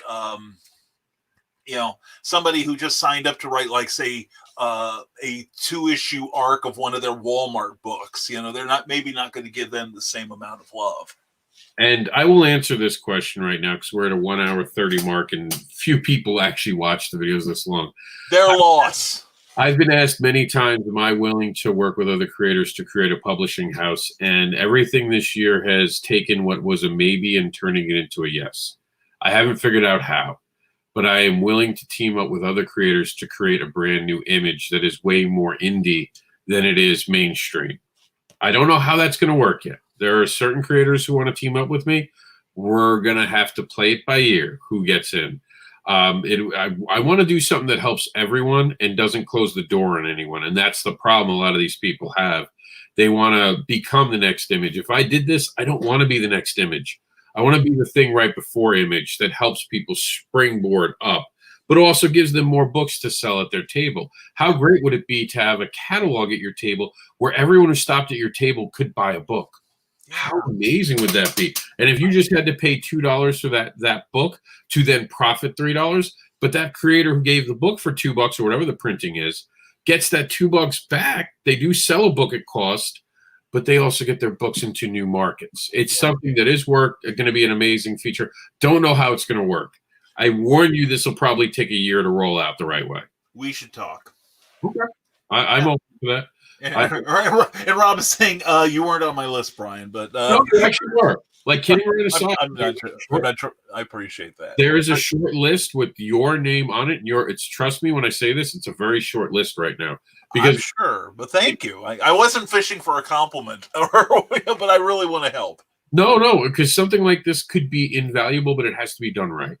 Yeah, and you have to have the right people involved. That's true of any investment in publishing. I agree completely, Rob. But yeah, I'd love to work with you on this. Yeah, and even just naming it, you know how much of a nightmare it'll be to even put a name to it. Will become like that'll be the biggest hurdle because everyone's going to put their what on the table and try to measure whose is bigger instead of looking at what works better for everyone. Exactly. That's part of the issue right now. Just off the top of my head, I would love to use Advocate Comics because I don't even consider that my brand. I consider that something born out of the Advocator, which is exactly what we're talking about, turning the Advocator into a publisher. That is literally the idea right now. So I don't know how that's going to work. And to answer the follow-up question a lot of people ask, and then we're going to get on to different comments, and Brian can chime in on this, but a lot of people ask me, why have I suddenly started going by an underground comic book creator? Here's the difference between indie and underground. Underground is still independent, but it's independent with your finger up saying, I don't give a fuck, I'm going to create whatever I want. And I'm going to find my audience, and I'm not going to ask for permission. That is indie. That is it. I mean, underground. It is still indie, but it is the indie that doesn't give a shit. It's not asking to be popular, and it's not trying to make the next zombie book because everyone wants to make a zombie book. No, we make books about fetish monsters and more. Anything we want, anytime we want. And if you don't like it, don't fucking buy it. And if you do like it, great. Another issue's coming out soon. That's Underground Comics. Indie Comics goes, please, will you buy my book? Underground Comics says, this shit's great. If you're not smart enough to buy it, that's on you, not me, sweetheart. What do you think? I think I've been underground all my life then. That's kind of my attitude. It's like, okay, you're not picking it up. Fine. You're leaving it for the next person with far better taste. So, because I believe in my product. I really do. As you know, and as you believe in yours and I believe in yours. But yeah, no, I think that's a great attitude. And I think I'd like to see more creators adopt a similar attitude. Be more proud about what you do. Be almost militant about it, because you're doing something a lot of people only talk about doing, and that's all they are, because they always have 1,000 excuses to why they couldn't do it. Whether and it boils down to maybe time management at worst. Real life, you can't help that, but a lot of people with minimal challenges don't do what you do, Rob. They don't do what I do, and they ain't doing shit now. They're playing video games, and in a year they're going to complain they never got to make their comic books. They don't have any time. And me and you know bullshit. I have a kid. I'm a teacher 8 fucking hours a day now, and I never asked to be a teacher, and I do it because I love my son, and he needs it. But that has cut into a lot of my time. We still have Kickstarter pause coming on tonight, actually in an hour and a half, just about. So I haven't stopped what I'm doing. I found the way to make time. I'm still writing scripts and still developing things. I'm not complaining. As a matter of fact, me and Brian have talked about this, and I'm sure he feels the same way. I feel like I'm doing more now than I was doing before quarantine. I feel like I have less time right now, and I'm still getting more shit done than half of you who are playing video games till 2 o'clock in the morning and then getting off and sticking your thumb up your ass on Netflix saying, I don't have any time to get work done. No shit, because you're the consumer. Stop calling yourself a creator and get out of our way. Exactly. And I always tell people when I do shows and people ask me, well, how do you get this done? And I make no secret of the fact I don't watch network television. I have cut myself off from a lot of distractions, and I get a lot of stuff done. And like you, I'm broadcasting 26 hours a day, 8 days a week now. But I get people say, well, I couldn't do that. I got to watch Game of Thrones. And I'm really, how much is George R.R. Martin paying you to do that? Look, Brian, I watch a lot of stuff still. You know how? Because you've got good time management skills. Not just that, but I treat it as rewards when I get stuff done. I treat it for my time when I'm sitting down, my back hurts and I can't work. I save it. I stackpile my stuff up. I'm watching The Good Fight, which is the sequel to The Good Wife, 3 years into it because I ain't got time like that. It took me 3 years to get to this shit. And yes, there are certain things I prioritize because you bitches spoil everything for me. And you know who I'm talking about. I can't go a day without watching it or you'll ruin it for me. And then there's stuff I don't care if you ruin it for. The stuff I am not much of a fan of can fit in this hand right here. It's 5 things I have to see without you spoiling it. Because these are my secret, really big things. Am I going to tell you about it? No, because I want you to buy my shit. They have advertising firms. I don't talk about it because they don't need me to talk about it. I'm here to talk about me, talk about Brian. Brian's on the other side. Talk about Brian, Frank Martin, Varian. And you notice I'm always pitching these people and I'm always talking about them because they're great and there is a different stream. And I want you to go binge them, Netflix them. And I keep telling Brian this, and I'm really serious about it. I want Brian's books on audio. I just, as a dyslexic person, it's very hard for me to read. Working on it. Seriously working on it. I really am. And when it becomes audio, I'll be buying all of Brian's books because I need the audio because I can also do it with my son and all that. Mm-hmm. But I'm going to support Brian because he's got passion. And I respect that. And that's why I'll support a Brian K. Morris over a Todd McFarlane making a fucking statue. And nothing against Todd, really. I say this with love. You don't need my fucking money. Brian needs my money. You don't need my fucking money. You got $1 million. Shh. Yeah. When you can buy, Mike McGuire's balls or whoever they were, that hit the home runs and all, you don't need my money. But that's why I support you for the same reason. If nothing else, I send you a little money. I put you on my pages. You're one of the few people that have carte blanche to post what you want on all my pages. So and I don't believe what you're doing, and I love your passion too, man. and I don't take advantage of anyone's generosity with that. And it's nothing against Tom McFarlane. I stress this. I respect him stepping up and doing something, but he don't need to do it like other creators need it right now. So it's not that I don't want to support him, because you know what? If I had $40 floating, I'd probably back it just because I love that man's passion, and I'll share the love for what he's doing. But he don't need my money as much as Brian K. Morris does right now. That's not to say Brian's poor. It just means Brian's building to be the next Todd McFarlane. And I want to help him get there, so when he's that high up, I can be like, I remember when. And I did buy Spawn when it first came out. So, Todd, I did do the same thing for you I did for Brian. So I showed my love for you years ago. That's right. Yeah, and I you know where I'm at, that when I do get up there, you won't be looking in the clouds. You're going to be right with me, man. And I believe in bringing people up. I know we're wandering, and me and Brian will wander all day. All day long. So I'm gonna get back to the comments. Christy, please. Yes, it's like, well, you got to go do it, G, and that actually fits right now. So I'm just gonna let it fit right now because it's perfect timing. I can't add to it. And then Andrea said, "Can we talk about Sam again?" Yeah, give us a second. Dan Lee said the brain fires on electromagnetism. I don't think the brain fires on electromagnetism. I know what, but we also do have electrical impulses, but it's not magnetic. The pulses aren't actually magnetic, but can be affected by magnetic charges, if I'm not mistaken. He says the electromagnetic frequencies can trick your brain into making you sick. And there is some truth to that. And I think he's talking about the 5G, but it won't make you have coronavirus. Understand, coronavirus is something they can put in a slide, in a microscope, and literally see it. That's not 5G. And I don't think Dan was trying to say that. I think in contrary, he was just trying to say, hey, the 5Gs can make you feel sick. And again, that's a discussion for another day. And I really do think that I would be happier if I had heard from more medical professionals, honestly. Because 5G does concern me a little bit, because I have heard some things about people dying installing it when it went on, and they suddenly got very sick. And again, we live in a world where what the fuck is true? You know? Like, seriously, what's true now? It's radiation is what it is. It's radiation. It's like, I used to live really close to one of the top radio stations in my local market. And for some reason, this is at the U of I, and for some reason, for a couple of years, it became hip to get drunk and climb their broadcast tower. And that thing is dealing with microwaves. And so, like, they were, all the stations in town were saying, if you were the kids that did this thing, go to a medical professional right now. You are literally cooking from the inside. So yeah, something like that may be dangerous, but also I've seen preliminary reports that the wave frequencies that come from 5G towers actually do not affect the human body in at least any ways that we recognize in a negative fashion, or even in a positive fashion. It just doesn't affect us. Brian might actually know this one, and a lot of people don't nowadays. The younger kids. It's more for us boomers, Brian. That's right. Remember Johnny Mnemonic?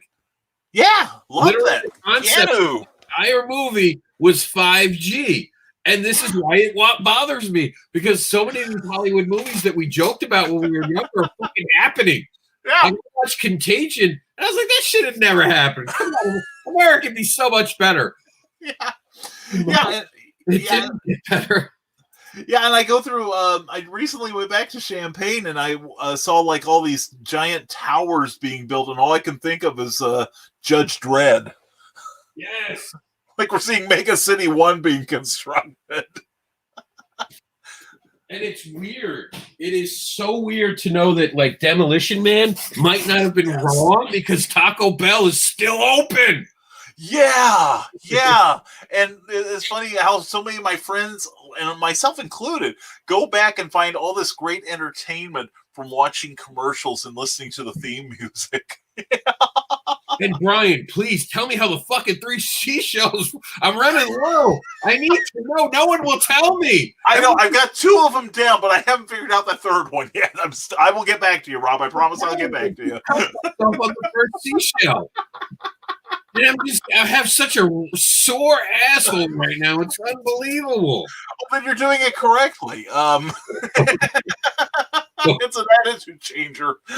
Some viewer was just like, "Why did someone share this with me?" Yeah. Well, I thought it was amazing when the pandemic struck and everybody was like hoarding toilet paper. How many people knew that reference? Yeah, right. That blew my mind. I thought I was the only one that saw that film. And you know what's funny? It was more popular than they do because I swear to you, I'm not even kidding. Yeah. 2019, someone had said Demolition Man should have been the movie of the decade. Another person it wasn't that popular. Fuck that. As soon as toilet paper ran out, everyone was talking about the 3D show. Yeah, and I'm seeing the joke on TV. I'm seeing it like in all these memes and everything. I even caught it in a couple of the police videos I like watching. Hey, son, where are your seashells? That's right. It's like, yeah, I'm hoarding up toilet paper and ammunition, but I've got my 3 shells just in case. And I knew he wasn't talking about shell casings. And that's like, oh my God. I thought only Cookie and I saw it in the theaters. And AAA has recently changed making sure you have emergency toilet paper to make sure you have emergency seashells in your car. There you go. See? Travel prepared. This show brought to you by AAA. Never get lost, stranded without your 3 shells. All right. So Andrea said, I admit I have been secretly tearing you down, Rob. Although I only have time to do it from 4 p.m. to 4:02 on Tuesdays. But here's the thing, Andrea. You're talking about me. Keep going. Every Tuesday at about 4 or 5, someone friend requests me. It's working. And then Andrea also says, the Fez isn't the point. The Fez is always the point, right? Exactly. I don't know. Andrea, you're talking crazy now. Talking crazy. Fezes are cool. Bow ties are cool. Okay. Doctor Who is cool. So here we go. Here it is. Sam Johnson said, I'm here. So Andrea said, so you claim, but how do we know that you aren't a replicant? And this is true. Sam, how do we know that? How do we know? And then I would claim to be the replicant because that's who you blame everything on. And then Andrea said to Sam, so you claim, I guess it just doubled up that thing. And that was all of our comments. I don't think we have to talk about the Sam thing again, honestly. No. I think we said everything we had to say about that. I'm happy we did get to read all the comments. I'm sorry they didn't show up right away. A lot of them, I'm sure, would have been funnier if we were reading them more live and more to the point. But, I mean, look, every creator has the right to say whatever they want, but sometimes creators say shit that gets them to get unfollowed. And I want to stress that to you. You can say something on Facebook and someone will just quietly unfollow you. They didn't unfriend you, but they're just not listening to you anymore. And yeah, I do that too. When you want to talk about nothing but politics, I don't want to see politics. I understand that there's this thing called CNN, Fox News, and many other people. And you know what, Brian, you got to send me that Phil, what's his name? The guy you like watching. Oh, Philip DeFranco. Yeah, I'll send you a link to his page. Seriously. You'll like him. I think you'll like him. He's very balanced. I liked him from the beginning. I've loved a lot of the comments, but recently on YouTube, I don't know why, I stopped getting notifications for certain people. And I wanted to know, like, maybe he switched his page. No, he's still got the same one. So, and you keep mentioning it on your show, and I was like, shit, I gotta go. I thought he stopped doing it because I stopped getting notifications. Then you mentioned him like 3 or 4 weeks ago, and I'm like, oh shit, I must be missing it. I'll send you the link. So maybe something happened with your subscribe. I know that about a year ago, I got unsubscribed because something happened with the algorithms on YouTube, and suddenly I had to refine because I was in the same situation, and DeFranco was one of them where I'm like, wait a minute, he hasn't done anything in 2 weeks, and then I did a search. It's like, shit, he's been doing the same thing that he did before, and in fact, he's got a second channel now called Rogue Rocket, where he and his team do deep dives into one particular subject, and they've been fascinating, seriously fascinating. And I like to get as much information like Brian as I can. I play it in the background. I play it while I'm driving. And I try to learn so much from everyone else because I don't think I've always got the right answer. That's why I won't say anyone. I don't care if you're a Democrat. I do care if you're a Nazi, just to be clear. I don't think that you're a Nazi. But that doesn't mean we can't be friends because I want to try to change your mind. Right. I want to stop you from being a Nazi and show you the bigger world and explain to you that the world isn't as ugly as everyone makes it out to be. But that doesn't mean I'm going to ever tell my friends what they can and can't do. But if you spend all your day talking about politics, guys, I'll be honest, guys and gals, I'm going to stop following you. I can't deal with that. You know why I don't like horror, Brian? Why is that? Because I can watch CNN anytime I want for the horror community. You know, I don't need anything else there. So, Sam, Sam is actually here. He says, hi. That's the same. I don't know. Oh, Sam said, thanks, guys. Okay. So it was in reverse order there. Okay. You're welcome, Sam. Like I said, it's your choice as a creator. You can say whatever the hell you want. And I respect everyone that. Do I think Sam should have said that? I think Sam even knows now he should have put better context on it. I think that's why he made the next post. And I think he realized that it could have been very political. And if he doesn't want people who support a sex offender, that's okay. And to be fair, Trump, and this has to be said, has never been convicted.